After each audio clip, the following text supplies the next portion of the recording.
Welcome everyone to the Project Liberal podcast. My name is Josh Eakle. I'm the co-founder of Project Liberal, joined once again by our Director of Strategic Partnerships, Marty.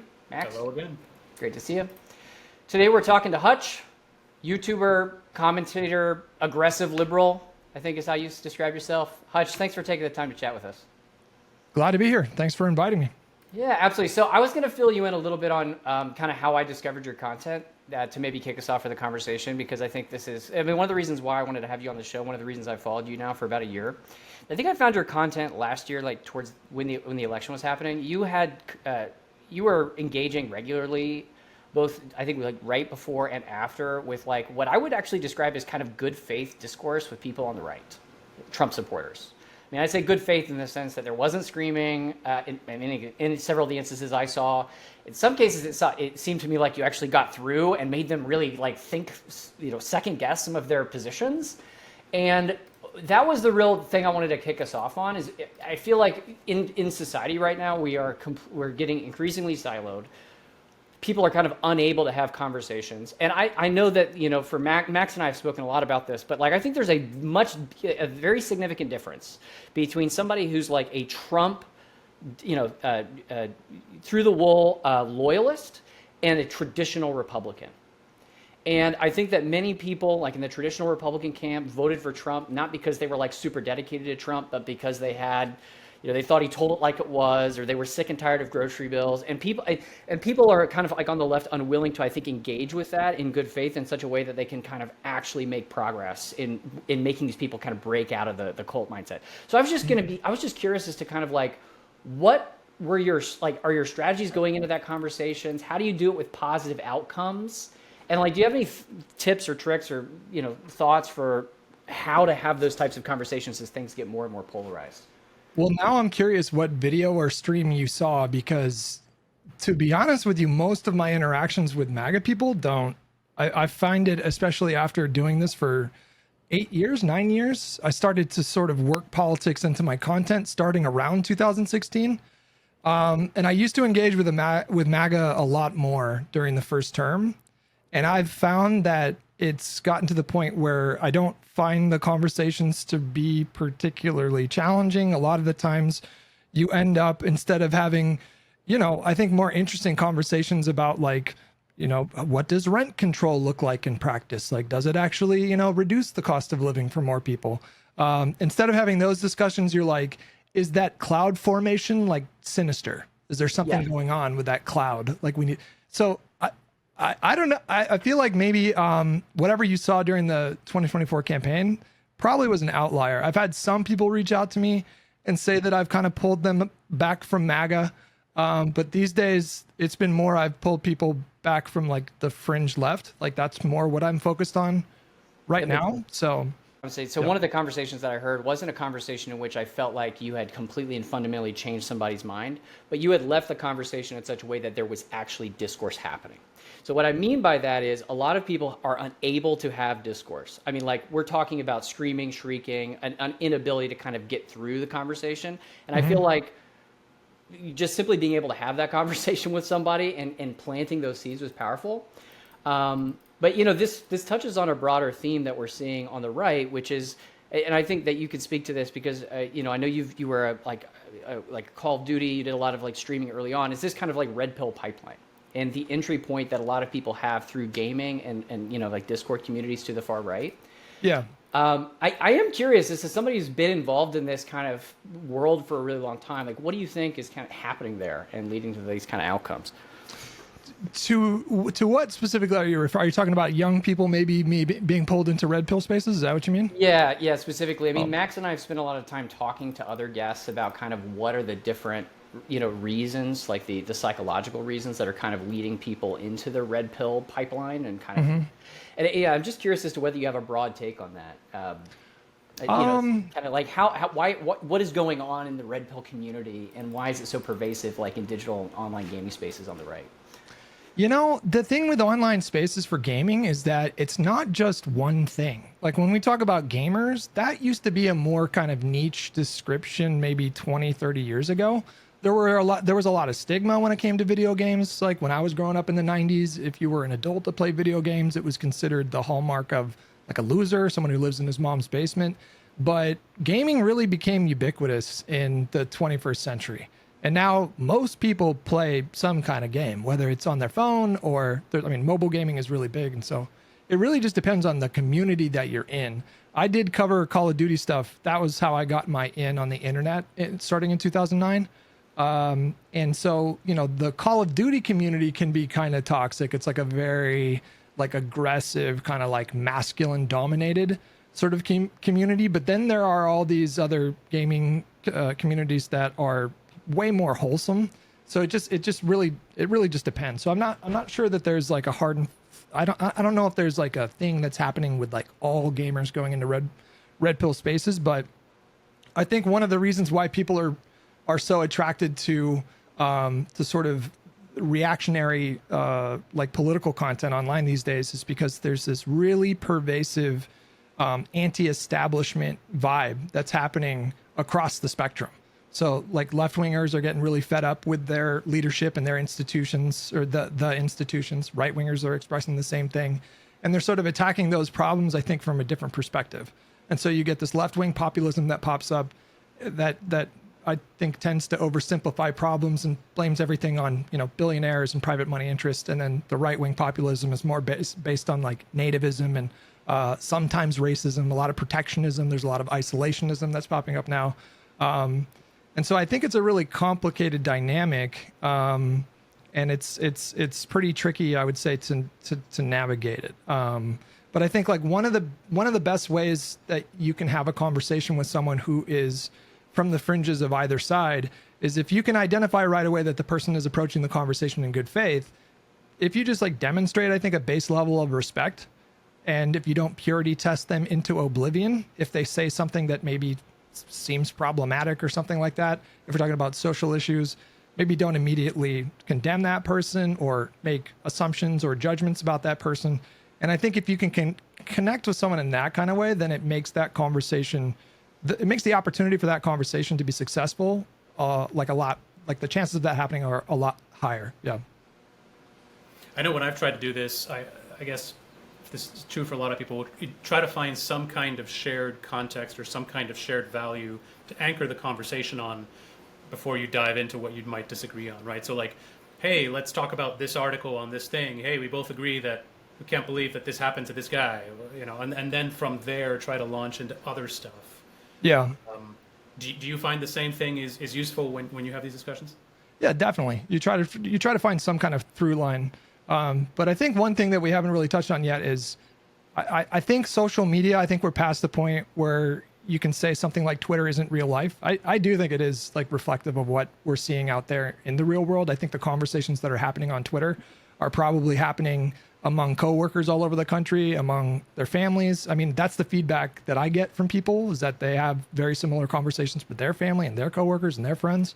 And so I think it's been pretty evident for quite some time that social media discourse, political discourse, is like a coliseum of sorts. It's like a digital Roman coliseum. And so I think while we should make efforts to make connections with people, treat them with respect, and then demonstrate that you're not going to purity test them into oblivion for having the wrong answers or something like that, I think it's also equally important to engage in this space aggressively. Like to take on ideas and bad faith actors or really bad ideas and really address those and treat people who are treating us with hostility. I say us being like liberals or people like broadly like Democratic Party supporters or people that are invested in the Democratic Party succeeding. If people are treating you with hostility, I think you do need to return fire a lot of the times. And that I think is how you can pull people to your perspective. You need to show people that your arguments are better and that you're not going to just like roll over and just allow people to set these narratives uncontested. Yeah, I mean, go for it, Mac. Have you always had this kind of like aggressive approach, or is this something that developed slowly? You tried something different in 2016 when you were first kind of morphing into a more political streamer, and then you became more aggressive over time, or is this a 2024 thing? When did this? I would say, I mean, I'm a pretty like competitive person, so I was into Call of Duty and So like I would say I've always been a bit like sassy and aggressive, and part of it is like trying to be funny at the same time. So there's that. There's like a playfulness to it too. But I would say that the Biden years for sure changed me. I don't know how to even begin to just like I've my perspective on a few things have like shifted a lot. So I'm more open, or I'm more focused on actually trying to be as effective as I possibly can. So instead of just like chasing catharsis by yelling at people, which I still do from time to time, I'm not above that. It's more about like trying to figure out like what is the most efficient strategy to convince people that this is the movement that they should probably consider aligning themselves with. So it's interesting. I think dissecting kind of people's journeys, especially over the last 4 years, can kind of tell you a lot about people's core values. Because I mean, it goes without saying, I'm sure for everyone here, like we're going through a significant political realignment across the country. One of the things I don't know, again, since you and I connected last year, I've been doing political organizing for a long time. Max and I both kind of come from the libertarian or kind of classical liberal space. I don't like to use the classical liberal space now. I mean, that's like associated with people like Dave Rubin and Jordan Peterson, who are like Sargon avocado. Yeah, exactly. I think they stand against what I would describe as broad liberal values. And liberalism as a philosophy, I think, encompasses social democrats, to some degree progressives, classical liberals. Those are really anyone that has a broad commitment to like institutions and the rule of law, the peaceful transfer of power, pluralism, those kind of things, civil liberties. But what I saw happen over the last 4 years, like in my movement, was between 2020 and 2024, with really the rise of Trump, an effective schism in kind of the libertarian and classical liberal movement, where a lot of people, for us, it was about institutions. Like a lot of people that were in the classical liberal movement or the libertarian movement were really there because they really just kind of wanted to see a destruction of the state. And I wasn't there for a destruction of the state. I was there for an expansion of freedom. And watching really when somebody like Trump came to power, whose stated goal was to really, I mean, in a lot of ways, enact revenge and tear down America's institutions, it all came to a head, right? Our moral values came to a head. Like we could not operate in the same movement in a lot of ways anymore because we weren't sharing that same core principle, which is kind of liberty and freedom and the Constitution. And so we just had Rachel Bidikofer on the show, and she talked to us about her new book, which is really, I think, in a lot of ways echoes a lot of the things you're talking about, which is like, look, we've been taken over by an explicitly post-liberal authoritarian coalition that seeks to tear down America's institutions. The only way to respond now is to go scorched earth. And, I think it happens in a lot of ways, right? She calls it negative polarization. But I think it's about engaging in discourse and showing people how truly dangerous these people are, right? And putting these things in real terms. And for us, I was one of the questions that I was going to ask you going into this conversation is like, I feel like with a liberal sensibility, there is a tendency we have an emphasis on human dignity and an emphasis on like respectful discourse, right? And when you're dealing with people that want to terminate your family or send the police into the streets, I have a really difficult time with finding the line. Like, where is the line between respectful discourse and like just telling these people to go fuck themselves, right? Right. And I'm curious as to how you navigate that. This is one of the reasons I brought this up at the beginning of the show. Is like I think that you have the ability to like engage with people in a way that you can have a conversation. May not result in a positive outcome, but like for me, I have a hard time having the conversation with a lot of these people. And I'm just curious as to how you navigate that as somebody with that kind of liberal sensibility and how you think through that challenge in this moment. Where do we draw the line and how far do we go in, kind of the scorched earth approach? There's a couple things that you touched on that I think could be interesting lines of conversation because, I was similarly radicalized towards liberalism, if that's such a thing. Can you be radicalized towards liberalism? So I'm 42. I was 18 years old when September 11th happened. And so that was the catalyst really to get me engaged in politics because I felt very dumb. Like I had no idea why this thing had happened.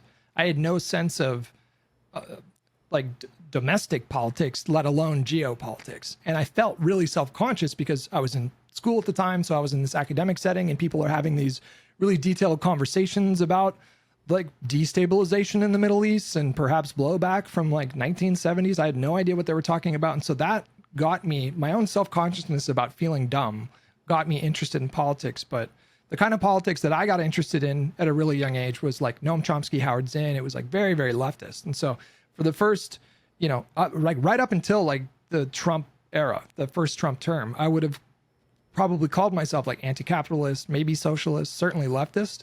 And it was Trump coming in and actually posing a threat to these institutions and these laws and these norms that I had really taken for granted. Like I didn't really think of myself as a lucky person for living in a country where I can go outside with a poster board that says "fuck the president." Do you guys curse on this? Yeah, go ahead. Make it happen. F the. I'll try to be. Cursing is totally fine. Okay, you can go outside and say "fuck the president," and you're not going to be thrown in a gulag. It didn't really occur to me that there's not every country in the world operates this way, and so it was strangely enough, it was him posing a threat to these things that got me to think to myself, like, wait a second, actually, these are some like really comparatively, especially when we look at the rest of the world, especially when we look at the totality of recorded human history. It's like, okay, system is actually, it's not perfect. There's some things that I really dislike. We can get into a conversation about the structure of the Senate or the Electoral College. But all in all, like there's a lot of really good stuff here. And so he got me to appreciate that. And so, instead of you described going from like a more libertarian perspective to more liberal, and I had a similar trajectory from a different path. But you asked me, how do you draw the line? When do you go scorched earth? I'm still figuring that out, to be honest with you. I don't claim to be an authority on this. There's plenty of times where I completely lose my composure with people in my chat that say things that I have very little patience for. There's certain things that I've heard so many times because I'm just like way too online a lot of the times. I do this full time for a living. And so I just have the benefit of being able to, I think I have a decent sense of like why certain things are said, why certain narratives pop up, where they come from.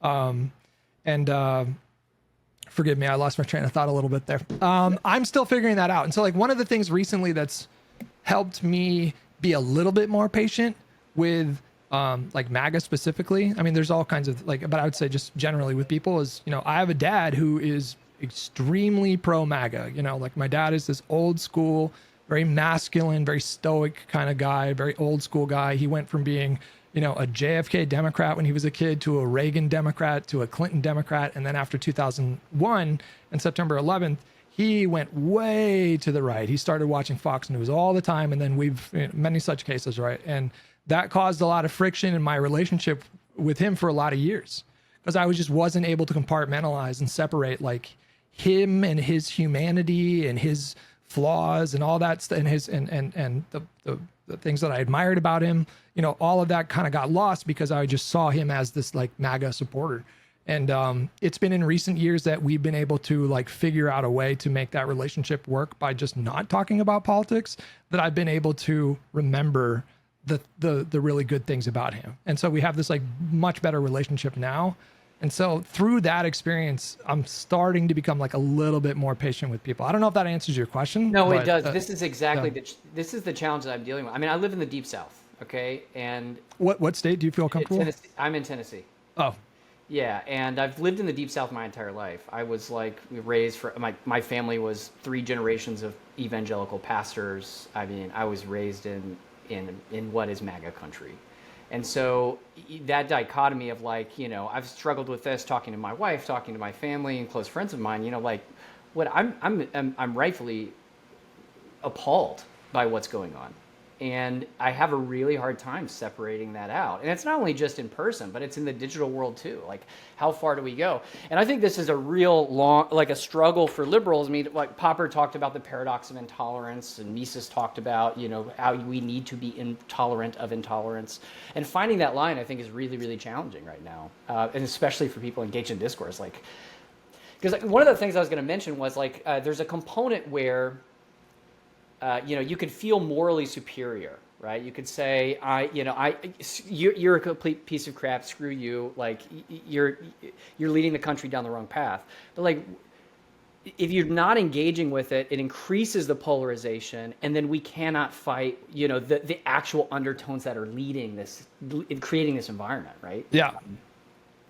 There's a movie that came out last year. Did you guys see it? Civil War, directed by Alex Garland. Yep. Fascinating story around that movie, because if you'll recall, in the movie, there's a California-Texas alliance. And one of the big criticisms of I love that movie, by the way. I thought it was one of the best movies last year. It's phenomenal in IMAX. What an incredible experience that was. But the discourse around that movie, there was like a meta thing going on there, because people were really laying into him and saying it's so unrealistic that Texas and California would ever form an alliance to take on some fascist president in DC. This is so silly. But that was the point. The point of that film, he made that film as a cautionary tale against hyperpolarization. And then he used the role of the journalist to sort of explore that kind of theme. But the movie was not about journalism, it was about hyperpolarization and the risks of where that can go if it just goes unchecked for too long. And so the very fact that people were saying, why would you make that alliance happen? That would never in a million years happen. That was literally the point of the movie. And so I don't really know. I don't really have a good answer for you about when do you draw that line, because I do find my father's politics abhorrent and really bad and destructive. And if I let myself think about that too much, then I'll get upset. But I'm making a conscious decision because I don't want to cut him out of my life. Like, that's my dad, right? And so, like, we've been through a lot in recent years too. Like, we were there's death in the family that kind of like brought us a little bit closer, and I'm not willing to sacrifice that relationship. So I'm just consciously choosing to compartmentalize in that way. And for me, that feels like the right decision. I'm not going to be necessarily as motivated to do that for somebody I don't know that well. Certainly not some stranger online. I'm like way more likely to fly off the handle if it's just some random person on Twitter, especially if they're being like really aggressive with me. But if someone gives me some kind of a signal that they are willing to treat me with like a base level of respect and like dignity, as you were saying, then that's I'll probably make an effort to not ostracize them, even if I think that their beliefs are horrible. And I think that's probably the best way if we're going to try to bring people back from the fringes of this like anti-establishment, anti-institution, really alarming trend that people across the political spectrum are demonstrating right now. Hutch, I have to pull on this thread here of something. How is it that your dad went in the direction that he went in post September 11th, and you went in the direction that you went in? Is it because most of the time, right, the apple doesn't fall that far from the tree politically with families or whatever. I think we're seeing a lot of that change, but was it the academic setting? Like, was there something about that exposed you to stuff that he wasn't exposed to, and vice versa, or what happened? It was a combination of factors, but you also have to consider the circumstances. I mean, here's another thing too that I think is really important to consider right now is that, one thing that I've learned as I've gotten older is that people are very much products of their environment. I mean, there are certain things that are encoded in our DNA and our genetics, and so we might be predisposed to have this disposition or that disposition, but I've really come to believe that, the fact that I ended up the way that I ended up, where I have this completely different perspective, is like a lot of it was just luck. Like I was born and raised in the Bay Area, right? So like a little bit north of San Francisco. That's 45 minutes away from the birthplace of the anti-war movement in the 60s and 70s that I became really fascinated with when I was studying history and sociology when I was freshman in college, sophomore in college. And so I think it like what I was learning in school at the time very much influenced my outlook on things. And so the fact that my dad went the way that he did, if I was raised with, his mom, if I went to Vietnam and then came back and, had people like spitting at me or calling me like a baby killer or something like that. And if I went into law enforcement, the way that he did, he was just a retired cop, then I couldn't confidently tell you that I wouldn't have had the same politics as he did. And so that's another thing that helps me, I think, have patience for people that I think have really destructive views or bad, like views that I would consider to be bad. is, at the end of the day, I don't know how much of a right I have to judge like basically anyone.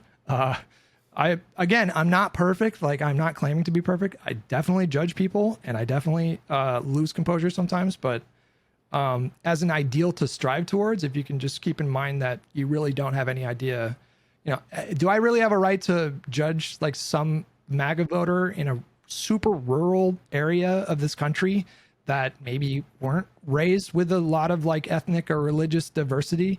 And, there's a deeply culturally ingrained kind of conservative culture, like in that space. Like, would I have, am I like, is my very essence, like liberal, like purely to its core? Like, I don't think so. It's just kind of like right place, right time. And yeah. I do find it interesting because my family's MAGA. They actually went more MAGA after, well, not all my family, but like my dad is, I'd say, generally somebody who's Trump friendly. And I was equally like you, radicalized towards liberalism from the period of 2016 to 2024 for almost the exact same reasons you mentioned, except I came from a right-wing environment, which is very, very different. But one of the things that I realize is a lot of the people that support Trump are just simply not policy wonks, and they don't think deeply about these things. Right? That's why I mentioned that anecdote about, I like him telling it as it is. I hear that all the time in the Deep South. Like, it's not about the policy. It's not about the agenda. It's about the vibes. It's really about the vibes. It's this anti-establishment kind of approach that he has. Yeah. Maybe this is because I kind of come from, I don't know, what would be like a more intellectual kind of group. I feel like when I want to engage with somebody on these topics, I want to kind of dissect the policy. Like, what is motivating you? What do you want to see? Do you want to see lower grocery prices? How do we get to that point? I genuinely can't find a way to kind of break through in some of these conversations.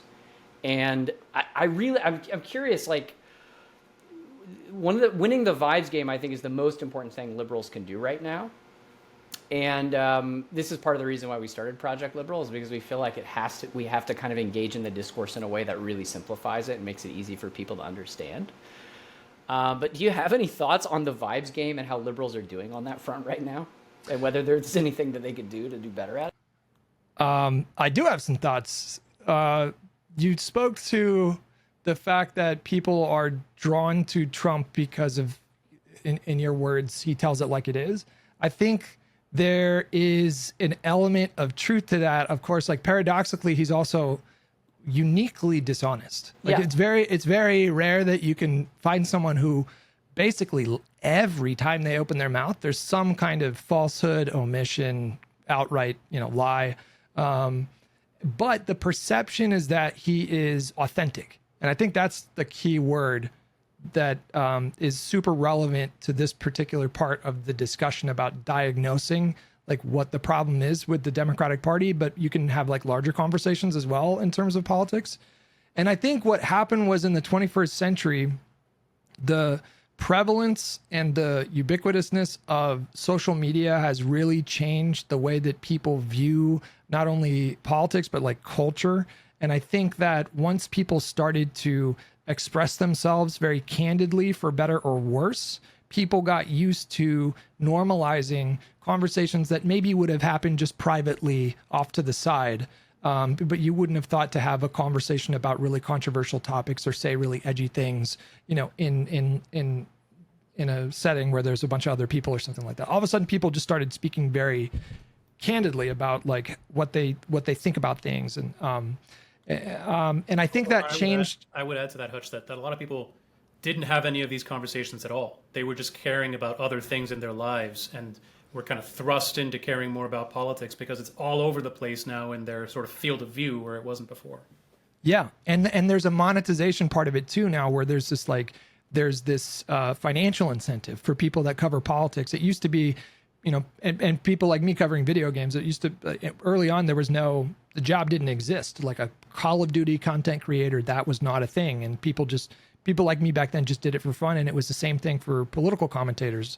Most of these creators, they weren't making money in their old videos. It was just about connecting with people over the internet. And And now you have these incentive structures for content creators to basically dive headfirst into an extreme form of audience capture. And so they start radicalizing their audience, and then their audience becomes more radicalized, and then their audience demands more radicalized content. So then the creator gets even more radicalized to satisfy their audience, and then it just keeps going on and on and on. And I think that's like one of the things that's really poisoned a lot of the discourse, is because you have people like Tim Pool, which, you know, say what you will about legacy media, there at least are some like editorial standards, and there are still a lot of news outlets that have robust editorial standards, and they're doing like good journalistic practice.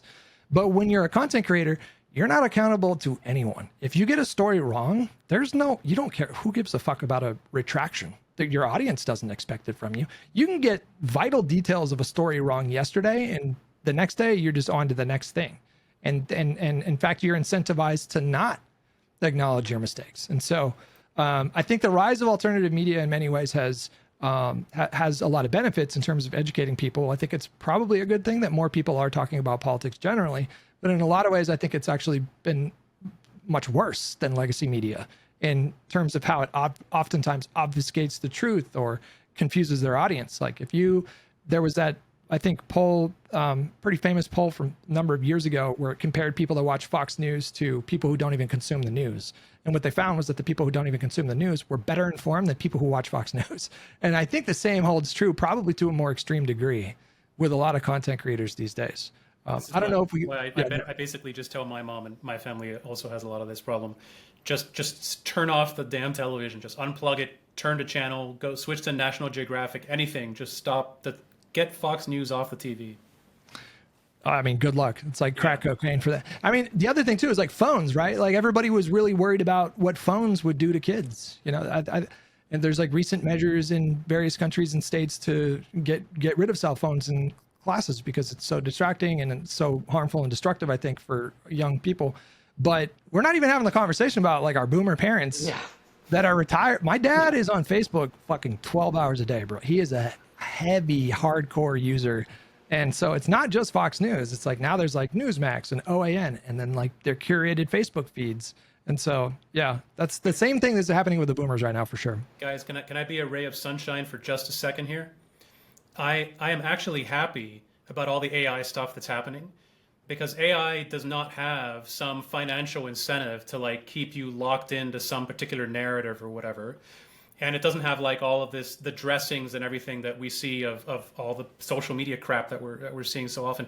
I think it's actually, my prediction is that the next generation that's going to be raised more on just more and more AI than on social media, than on TikTok, than on all these, you know, maybe what we're even doing here, right? But they're raised more on that stuff, is going to be in a better position to understand more about the world, to care more about how facts are being delivered, what the statistics are, just because the AIs are kind of pushing that onto them. They're kind of programmed that way, and it's hard to fight it. So I think we're going to see an improvement. I don't think it's not going to be the only factor, you know, et cetera, but I do think it'll be an improvement.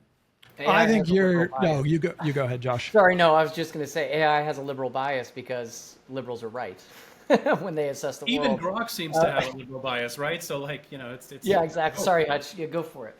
No, I think, Max, you're 100% correct. This is not a popular conversation to have in left-wing spaces. Right now, there's kind of like a Luddite kind of culture that's popping up with left-wingers. I mean, look, I think there are valid ethical concerns to have about AI, particularly when it comes to AI art, when we talk about the impact on the environment. These things are theoretically, we should theoretically be able to mitigate those harms, you know. So if you switch to entirely renewable energy, if you can power an entire AI server with a solar farm or a wind farm or something like that, if we could actually pass regulations to determine just, you know, how these models can create art in a way that doesn't like steal from creators, right? Or maybe there's a profit share that I don't really know, but like those conversations are very valid. However, I've recently started to become a little bit more warm to ChatGPT. I was definitely in the initial crowd of people that were like, ew, what is this? This is going to destroy humans. It's the worst thing ever. And then I started to treat it like I would sort of like Wikipedia. It's just like a very kind of streamlined aggregator of information. And the models now compared to 2 years ago, it's pretty wild how sophisticated they become and how much better that they've become. They still hallucinate. You still should check the sources, and there's all kinds of ways that you should check your work and not necessarily take everything it says at face value. But these models will continue to get better to the point where they're just going to be insanely accurate at some point. And I do think, or I'm curious, I don't know if it's going to happen, but I do wonder if that is going to be the thing that helps to de-radicalize people. Because if you have this thing that doesn't have an agenda, and if you can, especially you mentioned like young kids that are going to be raised with this kind of thing, they're not going to be as averse to it as maybe some younger millennial or Gen X person who's left-leaning and, you know, is very suspicious of tech and that kind of things. They're not going to have that same, they're not going to have those same hang-ups. It's just going to be a very normal part of their lives. Yeah, I'm excited about that because I do think you're right. I do think that that's like a much better way to get information than, you know, super partisan content creators. That's including myself. You know what I mean? I feel like you're probably going to be better informed if you're constantly checking things with some sort of nonpartisan model, right? One of the you touched on this a second ago. I agree with you, but I mean I'm more hopeful about the future, like the digital environment that our kids are going to grow up in than I think if I would have looked back on ours. I almost feel like for the last 2 decades, society kind of went through like a mass psychosis. Maybe that's the wrong word with social media. Like it just kind of broke everyone's brains, and we're waking up to it now. And I think there's going to be assuming we can make it through this moment, right? And we can have somewhat functioning institutions on the other side. I think there will be a massive amount of regulatory reflection on what led to this point that will hopefully fix a lot of the issues like phones in schools and all that. But that's actually not the thing I wanted to touch on. I wanted to touch on what you talked about related to the kind of Luddite mindset on the left. I think this kind of goes hand in hand with like a degrowth kind of agenda that we see on the far left. The way that our team looks at the political landscape right now, so we know we're in the middle of a political realignment. It's incredibly chaotic. And I really do believe that the 2 major dividing lines in society right now are effectively between authoritarian populists that kind of embrace what we call it degrowth, but it's basically a skepticism on innovation and technological dynamism, versus a liberal mindset, which is really embracing of how technology can like unleash abundance and lead us to a new future. And you find can you expand on what did you call it? Skepticism of dynamism? What it's like technological dynamism. So the idea that like, when a new technology comes in, it's incredibly disruptive, right? It displaces old jobs, it creates new jobs, it re-architects the economy, restructures the economy. Mm-hmm. You can't. It's really difficult to have a conversation with somebody nowadays because the party lines are not reflective of what I believe will become the new party lines in 20 years. But I think like a liberal sensibility is a sensibility that says economic dynamism, technological innovation is a good thing, and we should invest in it. We should find a way to make sure that it doesn't harm people and that it leads to the best outcomes. And I think like what I see on kind of a populist or authoritarian impulse is this idea that we need to oppose it. We need to fight it. We need to shut it down. We can't have this disruptive technology change the world. And this pattern has played out over and over throughout history. But the thing that shocks me is that I see this same opposition in the far fringes of the right. You could think about like, I want to say Michael Knowles has talked, like he's been like Michael Knowles and this kind of national NatCon kind of group have been kind of very skeptical about technological innovation in a variety of different ways. But then you also see on the far left, like to your point, I've seen far left people on social media basically call to like ban AI and shut it down entirely. I mean, I think it's way more common on the left. I'm not seeing what you're seeing on the right. I think this is way more common on the left for sure. I think it's all about, what we're talking about because like, we look at the right wants to bring back coal and manufacturing jobs and that's fair. Or maybe like opposition to like mRNA, like that kind of thing. Yeah. They have it shows itself in different ways, but at the same time, it's on the same kind of far populist fringes.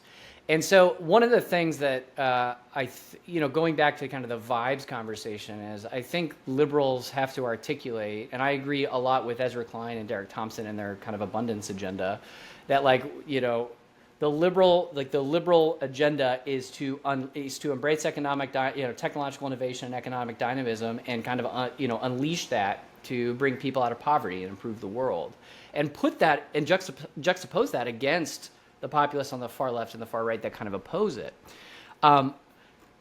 This is just something that I think is really important if our movement is going to kind of coalesce and have kind of a chord to it. I think that's one of the key things that we have to use as kind of a wedge on both the left and the right.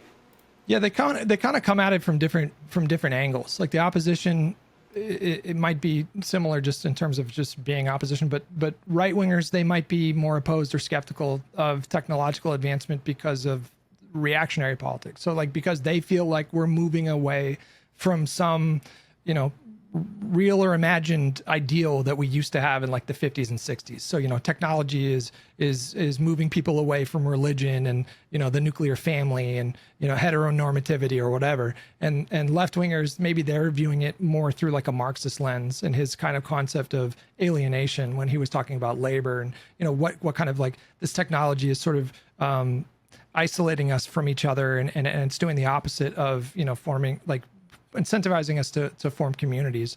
And I just as like a Greta Thunberg type lens.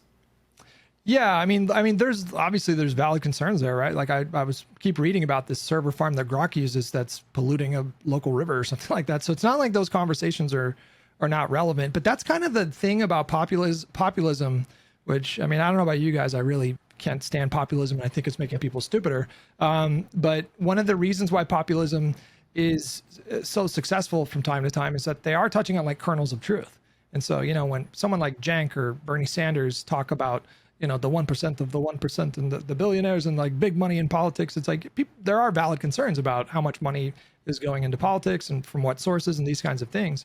But it's not literally the thing that's controlling everything, and there might be some valid concerns from right wingers about, what happens when people move away from religion. Like even if you're an atheist or anti-religion, like that's going to be very disruptive in terms of like what happens to a culture, what happens to a nation. If all of a sudden, from the 90s, I think it was like 96% of people expressed that they had a relationship with God that was important to them. And then fast forward 25 years, that's dropped like 20 points. I mean, you could say that that's a good thing if you're an atheist, but you can't deny the fact that that could come with really bad outcomes as well that we need to consider and try to compensate for in other ways. And so it is I think you're right. Like the 21st century, specifically with respect to how the internet has changed the landscape and social media, it's just, we didn't really talk about it. We just jumped right in. There was no like collective conversation about, what do you think this is going to, what impact do you think this is going to have on kids, or what impact do you think this is going to have on marriages, or what impact is this going to have on your local communities or whatever? We just jumped in.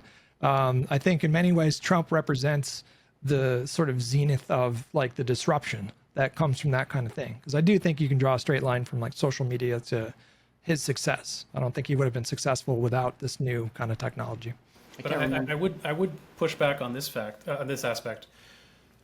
In Europe, they're much bigger fans of what they call the precautionary principle, which is basically until we know fairly for a fact that something is safe, we're not going to allow it. So it's sort of like, I would also say that's a very anti-dynamist perspective.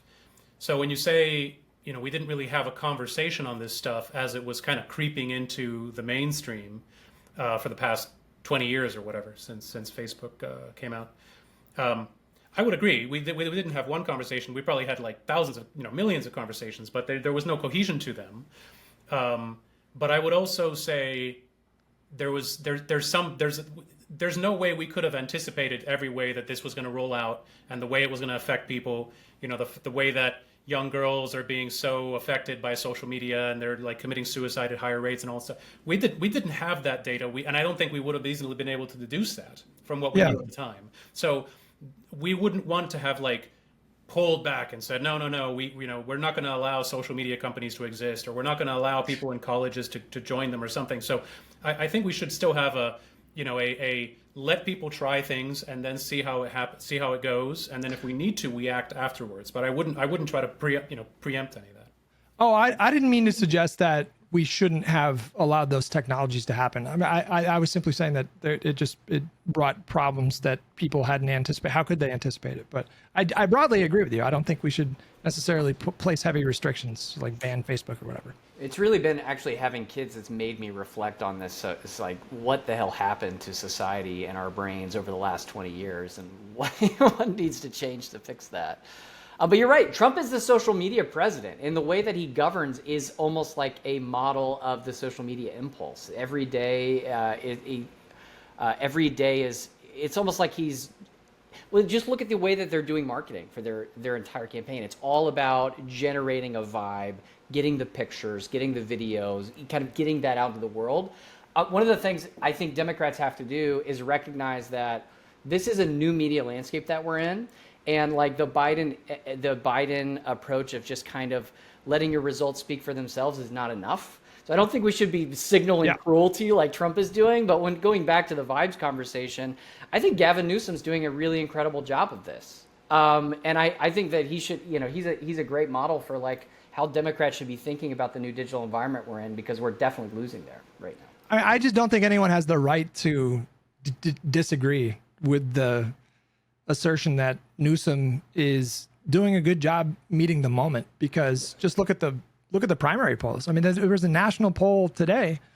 I'm going to look like a bit silly because I don't remember what poll it was, but it was the first national poll that I'd seen with Harris on the list where he was on top. Like Newsom, hate Newsom. There's no way that you can deny that what he and his team are doing in terms of strategy, specifically like social media strategy, he is breaking through the mainstream. Like he's, people outside of politics are probably having discussions about, the various ways that he is dunking on this president. And it's the perfect time I feel like in so many ways, the stars have just perfectly aligned for Gavin Newsom, because you have this redistricting fight, which is a political fight that he is doing the right thing for sure. I agree with it 1,000%. I'm a big supporter of that here in California. I'm going to vote to support that measure to change our constitution. And so now that story is going to stay kind of relevant for like the next couple months before we actually vote it. And the story is going to remain relevant after we pass this bill, as I think we will. And so he's just positioned really well politically to capitalize off of this moment and raise his national profile. That's really what all the 2028 candidates are going to be focused on doing for the next couple years. Is the whole name of the game is to have more people know who you are. And so that on top of what his social media team are doing right now, which I think there's like a brilliant kind of simplicity to what they're doing. And it seems kind of obvious, but then again, no one's really done it quite like him. So like in retrospect, it makes you think like, why haven't more people been doing this before? But I think his strategy is obviously working. I think the Democratic voter base, who have been telling pollsters for months now that they're sick and tired of what they view to be a feckless Democratic Party without any teeth, and they want more fight. Here comes Newsom doing this thing. And he's just, I don't know. His stock, I was really skeptical of him being the nominee just like 4 months ago. And in the last 4 months, I'm like, I still have concerns about his viability as a national candidate, but he is certainly demonstrating that he knows how to excite the base, which is really, that's the whole point. Like, that's what you want to do in a primary, is you want to excite that base. So, I feel like both Gavin and JB Pritzker have been two people that I wouldn't have put high up on my list a year ago, that are both really impressing me in the way that they're rising to the moment. I think if anything comes out of this moment that's going to be positive, it will be that there will be a massive shakeup on the left.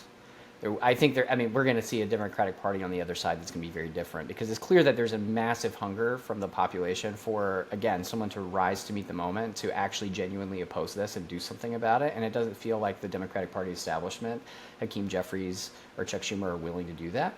And so, hopefully on the other side, we see a party that's less feckless, better at communicating, and actually stands up for kind of liberal principles and values. That's our hope. But Max, go ahead, Max. I was going to say, Hutch, you said that you're a big fan of the redistricting that California is looking to do, and I get sort of from a fairness perspective, like, well, Texas just did it. Why shouldn't California do it? At the very least, it'll help to counterbalance the ridiculous situation in Texas. And by the way, I am in Texas, but I'm not, obviously not in support of this. But you also earlier talked about the movie Civil War. You talked about the huge polarization that we're now having between different parts of the country. Just playing a little devil's advocate here, if somebody was to rewrite the real Civil War, maybe couldn't this be one of the ways, and like the part of the prologue, like first Texas did this thing, then California did it, and then, you know, et cetera, the next state and the next state, until we have a very cleanish looking, you know, political map of the United States, even more so than right now. That to me could lead to even more friction than we're already seeing. So I'm not saying Gavin Newsom's going to be the big guy and be like, well, you know, I'm going to be above all that. I'm not going to fight back. I'm not going to fight fire with fire. But like fighting fire with fire might be what leads to the next worse outcome. I want to respond to that, but I'm gonna let Hutch do it first. None of this is ideal. Like I would much prefer if, you know, for example, if we passed federal legislation to ban partisan gerrymandering. That would just be a much better way to do that.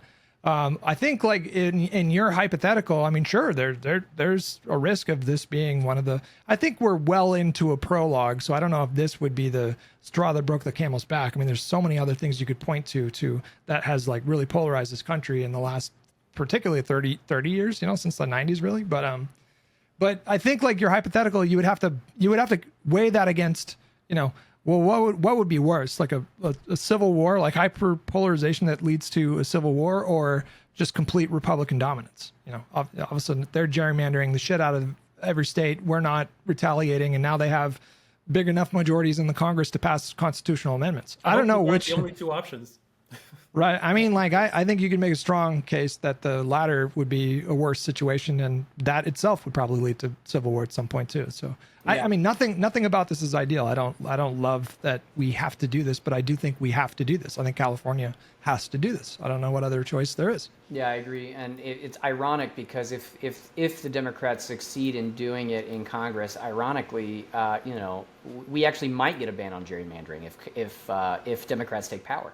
So solve the problem again, right? So yeah, I agree. Definitely don't disarm yourself in the face of Republican, you know, aggression.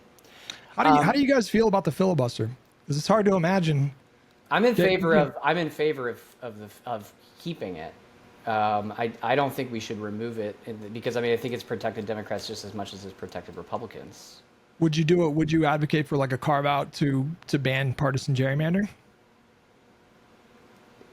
You mean relate? Yeah, I mean, I would be in favor of. Here's my solution to gerrymandering. It's effectively a national proportional representation system. You know, I don't think that's the agenda that the Democrats have brought forward, but like I think there's a variety of different ways that you could kind of address it from a regulatory perspective or a legal perspective that would move us in the right direction to like reduce continued polarization in society. I mean, obviously, there's a variety of different ways you could tackle the problem, but that would be my preference at least. And I think that would need a constitutional amendment. Yes, it would. Like that, right? So like yes, that's a hard one. Yeah, it's probably not going to happen anytime soon. You need a constitutional amendment to ban partisan gerrymandering? No, you need a constitutional amendment for proportional representation in voting. Oh, I see. Yeah. Gotcha. Yeah, it's just hard to imagine the Democrats ever having. I don't know when the next time we're going to see a party get a 60 seat majority in the Senate. It's just hard to imagine that happening in the next like 10 years. So it's just off the table to pass things like the John Lewis Voting Rights Act or whatever the Senate version of that actually banned partisan gerrymandering. Who knows when that's going to happen? And I think that's actually one of the things that's making it difficult for liberals who are advocates for the Democratic Party. It's a really tough pitch to get young people on board right now because of the filibuster. We have this federal government that was constructed in a way that was supposed to incentivize bipartisan work between the parties to actually get legislation done. That's off the fucking table in the 21st century. I mean, Biden was able to get a few bipartisan wins, but nothing, you know, insane in terms of legislation. And And it's just really difficult because young people there, a lot of them, they want answers to the problems like right now. And I remember being young too. And I felt the same way. Like I was, every day that we didn't have like nationalized healthcare, I was like pissed off about that. And there was this urgency and there was this sense that we just like, if this doesn't get done right now, then it's just this catastrophe. And it's a hard thing to turn to a kid who, you know, a lot of the problem right now with the discourse is a lot of people just really don't have they don't really know how the procedure works. Like, how does a bill get passed? What is the filibuster? What does it take to pass like sweeping federal legislation? And so if you turn around and you tell that kid, like, look, I know you want, you know, something like Medicare for all or, you know, some big, bold program, but in order to get there, you need 60 votes. And even then you got to whip every single vote. And so it's like, you know, maybe that's going to take 10, 20 years to get more comprehensive healthcare legislation. That right there is really difficult to, it's like once you tell a young person that, it's really hard to get them on board with what you're doing. That I think is one of the reasons why they feel like, let's just fucking fuck the system, burn it all down, get rid of the norms, get rid of the institutions, is because they think that it's blocking this thing from happening. And yeah, it's hard to get them excited. I will say though, I mean, like as early as 2008, the Democrats had 58 seats in the Senate, right? And I don't think it's impossible or out of the question that the Democrats could get a filibuster-proof majority within the next 10 or 15 years, especially at the trajectory with how bad things are getting with Republicans in charge. I mean, I personally believe that we're on track for a massive economic downturn. I think that Trump's polling is very bad now. We're only 8-9 months into the administration. I think it's very possible the pendulum swings back in an extreme way. Obviously, this is, you know, I don't think it's even mathematically possible that they're going to get, they can't get it in this next election by any means. I don't even think they could get it in the following election, but I think like over the 15-year trajectory that we're facing, it could be possible, but you're completely correct. This is the populist impulse. It's like, you know, we need transformational and fundamental change. We need an agenda for the future that can solve some of these problems, and our institutions make it incredibly difficult to achieve that. My thought is the way you solve that problem isn't taking a torch to the institutions. It's actually being clear about your vision. I don't feel like Democrats have done that. I feel like they've lost their message. You know, I feel like they've lost like clarity of vision of what they're fighting for in the country. And so there's nothing for people to latch onto. To me, it was clear what the Biden administration was fighting for. I mean, by far, he was like hands down by a clear mile, the most pro-labor, most progressive president in terms of his policy agenda and what he did with executive authority. But to your point earlier, he was a guy that he's not super online like Donald Trump. Like one of Donald Trump's most relatable qualities is that he's just hopelessly addicted to social media. That wasn't Biden. Like he was not, you know, after the strike got broken through the federal legislation in December of 2023, was it? That was a really good example because he caught a lot of heat for that. And then his administration worked in the background for like 6 months, helping to negotiate better deals for these unions, who then went on to thank him and credit the administration for helping them get those deals. But how many people actually in the country even know about this? You know, whereas Donald Trump, he's doing a decadent, you know, elaborate ceremony for like nothing, you know, like for every little thing. And so he's, yeah, I mean, I think the Democrats, going back to that point, I think they do need to figure out how to capture people's attention and imagination. That's a currency in the 21st century. People are fighting for that's what being in the content creation game is like you're fighting for the attention of people. And people are just bombarded with, you know, hundreds of videos a day at this point on average, probably screen time of like 6 hours, and they're just constantly scrolling. And what can you do to get them to stay on your thing a little bit longer? It just doesn't seem like the Democrats have really put a lot of thought into how to do that. That's starting to change. You know, I think that they're starting to understand that they need to take that space more seriously. And that's encouraging, but they've got a long way to go because the Republicans have a huge advantage on them, I think. No joke. Max, you got any other questions, concerns before we close it out? Anything else? I actually wanted to just touch upon something briefly that you had mentioned earlier. So I think Josh, this is also a recurring conversation between you and I. Is do you consider yourself a something liberal or just a liberal, right? So like I still think I like to think of myself as a classical liberal. And I get that there's a lot of other people who are now tarnishing the good name of classical liberalism. And I don't know, I haven't followed those guys recently, like the Sargons and all this stuff, to know whether or not I would agree with that. Probably wouldn't, if they're anything like what I remember. But I've come to this conclusion, and I wonder if you guys would agree with me. I still think of myself as a classical liberal, but the liberal part of classical liberal right now is far more important and far more salient. And I think that allows me to create a connection between, you can be a liberal conservative as long as you realize the liberal portion of that is what matters so much right now, or you can be a liberal social democrat or whatever. As long as there's that portion of liberalism stuck in there somewhere that you realize has to be the through line, has to be the thing that matters right now, I can get on board with all of that, and I'm happy to call myself a liberal first and foremost. To me, the labels have become so bastardized, depending on who you're talking to, that it's like really, I've come to a position where the label to me doesn't really matter all that much. If I talk to someone who's like well to my left, they're going to call me a right winger. They call me center right, even though I basically drool when I look at like Sweden and Denmark. Like that's like my ideal system, like a really robust welfare state, but still like free market capitalism and certain like baseline civil rights and just like the core pillars of liberal democracy. So sometimes I'll call myself a progressive. Sometimes I'll call myself a progressive liberal. Sometimes I might even be okay with somebody calling me a sock dem, but I'm not really motivated by labels or ideology right now. For me, I think I've come to a place of like just triage. The current problem that we face is not necessarily ideological. I think the current problem is that Donald Trump and MAGA represent, I think, without any hyperbole, existential threat to the republic. Like there's a non-zero chance that we're just not going to have the Constitution. I don't know if it's going to happen during his term, but he is certainly laying the seeds and playing into people's extreme skepticism. We talked about skepticism before, but now the problem is, a lot of people in MAGA are entirely skeptical of like everything. So if they hear the CDC under, Donald Trump even say that the vaccine was safe, they immediately distrust it because it comes from an authority figure. I think like the Iraq War did a lot of like psychic damage to Americans. A lot of people are just very skeptical of anything that comes from our intelligence, from our health agencies, from the government.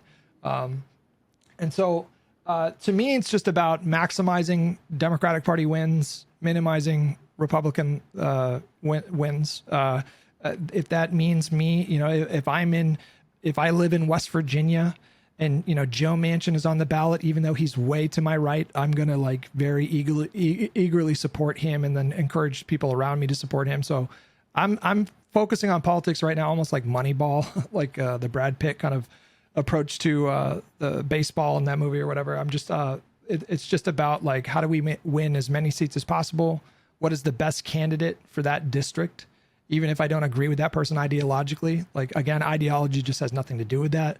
Alyssa Slotkin is like a really good example of someone who has become sort of a pariah on the far left because of a recent interview she did where they grilled her on Israel or whatever. But if we look at Slotkin, that's someone who won a seat that was held by a Republican for like 2 decades. And she came in, she won that seat. She defended that seat, I think twice. I could be wrong, once or twice, really close margins. She was able to keep that seat. And then she went on to win a Senate seat in Michigan, which is this battleground state.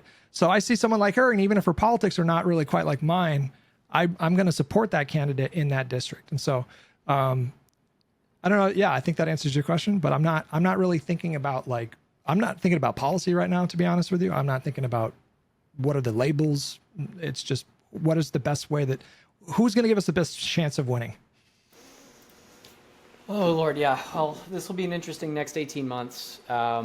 I'm in the same boat. We've got to make sure that the Republican Party loses at the House at the very minimum. Otherwise, our republic is going to have some serious problems. Hutch, do you have anything you want to pitch to our audience? Where should they find you? I stream on Twitch and on YouTube, usually Sunday through Friday. I'm going to be gone this Sunday, and I'll be starting a little bit later on Monday, but it's Sunday through Friday, starting around 8:30 a.m. Pacific, so 11:30 a.m. Eastern time. You can find me at Hutch. It's really easy to find, at Hutch, on both YouTube and Twitch. So we cover politics of the day for, usually 5 to 7 hours.